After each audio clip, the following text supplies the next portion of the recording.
Je pense que vous allez être d'accord avec moi si je vous dis qu'il y a des souvenirs qu'on ne veut pas revivre, hein, des instants qu'on pensait vraiment qui sont enterrés, qui sont classés, qui sont terminés.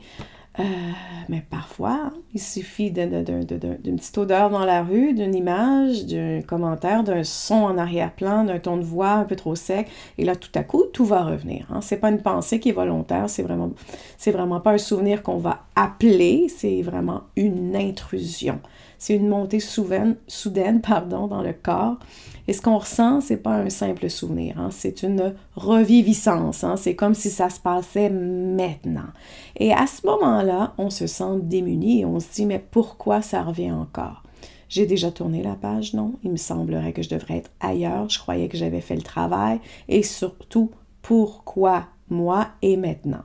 Alors voilà, ce qui revient, c'est pas mental, c'est sensoriel. C'est le corps qui parle. Et ce qu'il demande, c'est pas qu'on pense plus fort, c'est qu'on l'écoute enfin. Et si c'est pas vous le problème, si c'était votre système nerveux qui essayait de vous réparer, est-ce que ce serait possible? Alors, si vous voulez comprendre, guérir les blessures de l'enfance, je vous invite à commencer le programme Soigner les traumatismes de l'enfance. Le lien est sous la vidéo, ça pourrait peut-être changer beaucoup de choses dans votre vie. Alors, je vous dis que c'est pas juste un souvenir, c'est vraiment une alerte qui est non résolue.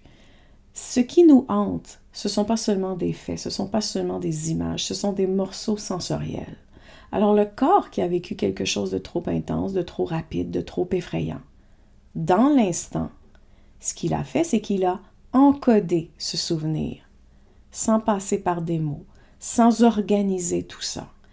Et donc, il va y avoir des résultats, et ce sont les sons, ce sont les odeurs, ce sont les tensions musculaires qui vont revenir. Pas pour vous faire souffrir, c'est pas le but. Ça veut simplement être digéré. Et donc, le cerveau va essayer de vous aider. C'est étrange à dire, hein? Mais ce sont des souvenirs qui vont remonter. C'est pas un bug. C'est pas une preuve que vous êtes cassé, vous êtes blessé. Oui, vous êtes blessé. Je voulais dire brisé, excusez-moi. Que vous allez... que votre vie va extrêmement mal, pas du tout. C'est en réalité une tentative de réparation. Et donc, votre système nerveux fait ce qu'il peut avec ce qu'il a. Et ce qu'il veut, c'est intégrer. Il veut mettre de l'ordre, il veut ranger ce qui a été vécu au bon endroit. Il veut le mettre dans le passé. Mais il ne peut pas faire ça tout seul. Pas si à chaque fois que ça revient, on se crispe, on se juge, on veut tout éteindre, on ne veut pas que ça existe. Pas du tout. Alors, chaque cauchemar, chaque image intrusive, chaque montée d'angoisse soudaine, c'est pas un signe de faiblesse. C'est vraiment votre système qui dit « j'ai encore ça à digérer. Peux-tu m'aider? Peux-tu faire quelque chose pour moi? » Donc, ce sont des remontées émotionnelles ou des sensations corporelles qui ne cherchent pas nécessairement à vous détruire. Vous pensez que c'est ce qui arrive, mais pas du tout.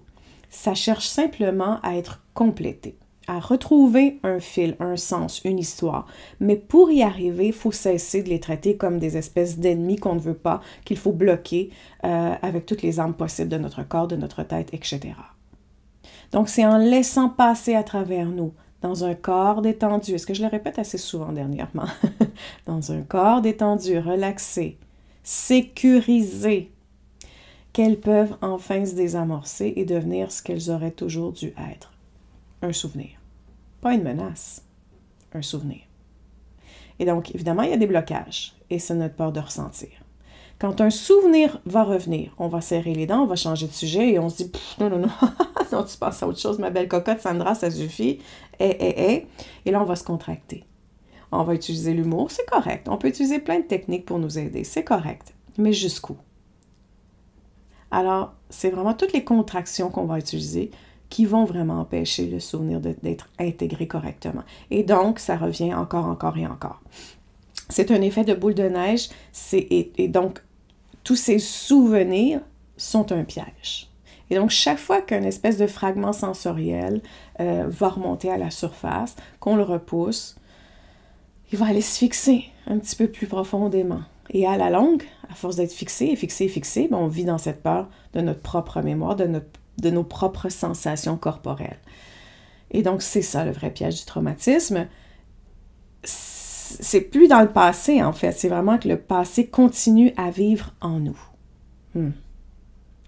Donc, comment on s'en sort? C'est vraiment pas en forçant, c'est vraiment pas en revivant en boucle ce qu'on a vécu, en ressassant le passé, en reparlant encore et encore. C'est vraiment en relâchant le corps quand ça revient. Donc, c'est en laissant les émotions remonter sans se crisper. Et puis, quand on apprend doucement à mettre des mots là-dessus aussi, mais il faut le faire dans le bon ordre. Alors, une bonne intégration, c'est ça, c'est ressentir, relâcher, raconter. Donc non, il n'y a rien de cassé chez vous, il n'y a rien de brisé chez vous. Si un souvenir vous hante depuis des années, ce n'est pas parce que vous êtes trop sensible ou trop faible, c'est vraiment parce que votre corps, il attend. Il attend encore qu'on le laisse guérir parce que tout ça, ça s'apprend doucement parce que vous n'avez eu personne pour vous expliquer comment le faire. Alors voilà, un petit pas à la fois. Sur ce, je vous dis, prenez soin de vous, car tout le reste suivra.